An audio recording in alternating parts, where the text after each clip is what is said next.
खोर्सानीको धुलो, जिराको धुलो, धनियाको धुलो।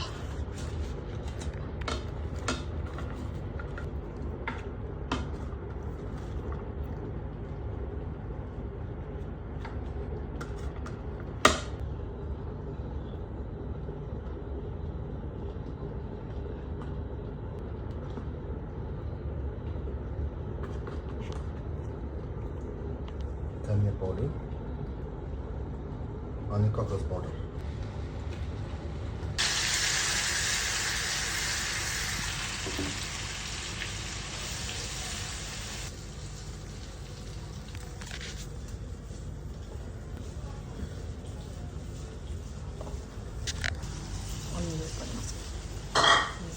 यो अचारको मसला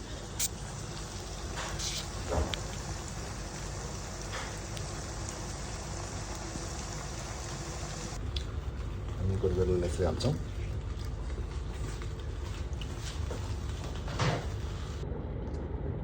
नुन चाहिँ स्वाद अनुसार अहिले हामी यति नै हाल्छौँ यी सबै राखिसकेपछि हामी गोलभेडा पनि हालिदिन्छौँ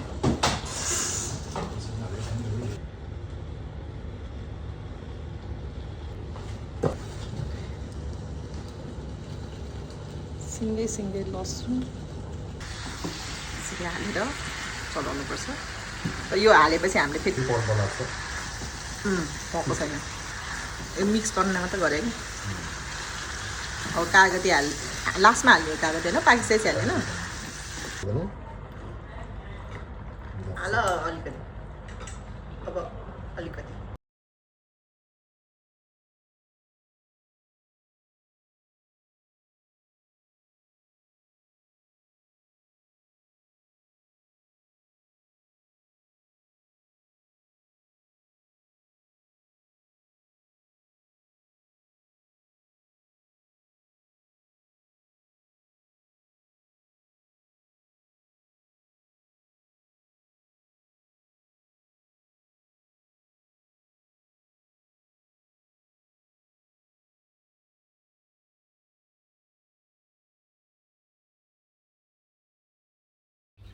ल अब चाहिँ हामी बनाउँदैछौँ chilli oil for that we will just hit the oil and then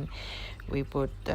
chilli paste जुन चाहिँ हामीले ग्राइन्ड गरेको चिल्ली हो त्यसलाई चाहिँ हामीले जान्नको लागि यस्तो बनाउनुपर्छ this one is the real flavour maker होइन हाम्रो पोर्कको लेग चाहिँ अहिले यस्तो अवस्थामा आइपुगेको छ आफ्टर लाइक 4-5 सिटी होइन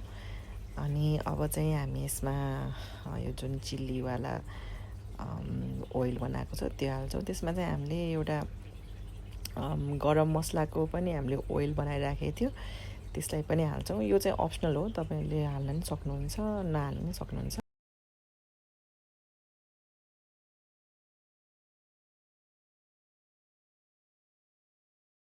त्यसलाई अब राम्रोसँग मिक्स गरौँ